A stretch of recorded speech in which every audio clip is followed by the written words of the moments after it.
Una, tanggalin ang lahat ng matutulis na bagay sa inyong katawan.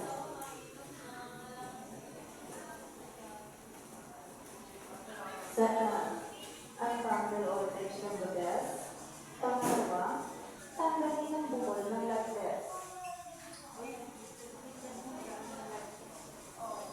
Third, slip the vest over your head and onto your shoulders.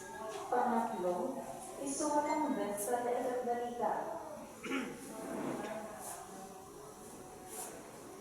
Fourth, take tape around your waist, chest, and neck. Make sure that all ends are secure and tight. Pang-apat, ibuhol ang paring mapapagpuan sa bandang bewang, dibdib at leeg. Siguraduhin po lamang na nakatali ito ng mabuti. Familiarize yourself with our exit points nearest to your accommodations.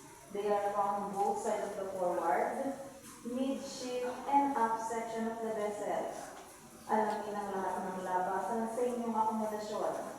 Makikita po ang mga ito sa magkabilang bahagi, sa bandang unahan, gitna, at dulo ng ating barko. All passage and exits must be clear from any obstructions. Huwag po natin lagyan ng makakasagabal sa lahat ng daanan at labasan. Our ship is equipped with modern and regularly inspected life rafts to ensure the safety of the passengers. Each life raft is provided with sufficient life support supplies.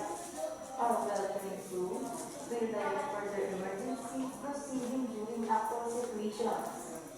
Ang ating barko ay hindi naman dahil pa upang matiyak ang kaligtasan ng bawat